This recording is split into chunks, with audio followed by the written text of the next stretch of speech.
Quick video today on how to remove this windshield molding. Taking the other side off, and now we're going to take this one off.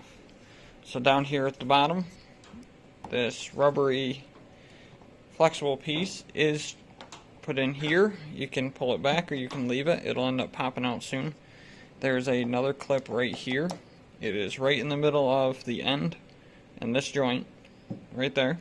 So to get this one out, you're going to put a pry tool. You can also use two hands. Put a pry tool in, wedge it right between here, and then I've got the clip removed right there. Once it's removed, you can pull back. As you can see, it's right there. So that's removed. Now all the way up through here, there's a strip. You can see it over there. It's gray. Where there's a tab on this that sits inside of a little bit of a clip down. These clips are just going to get brute forced out. There's also a little edge that goes underneath this windshield. So now that we've got this trim removed, the clip on the side, you can see it's free. Take your hand and pull back, and it'll immediately come loose like that. And then take your hand. Now, the point at which it's clipped most, so here you can see it's not clipped. I can move it pretty easy. Wherever the next clip is, where you can barely fit your hand under it, is where you're going to want to pull. If you try to pull here and you stay distant from where it's clipped next and needs to be released, you're going to end up snapping the trim somewhere on this molding, and we don't want to do that.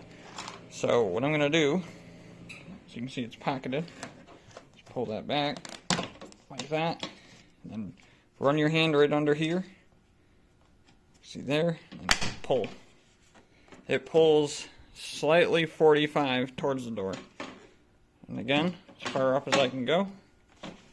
You can use a pry tool for this if you want. I just prefer my hand, so I can somewhat feel what's happening.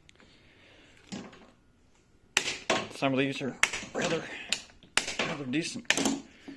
Okay, there's your trim. Now in the back you can see what I was talking about with the little tabs. Those tabs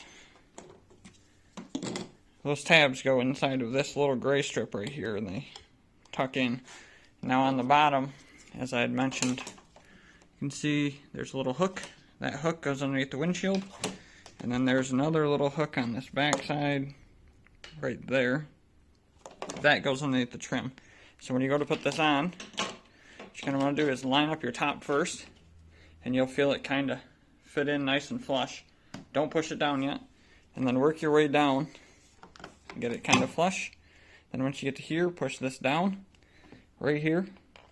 It'll go under, and then do that same pullback motion. And that one snaps under.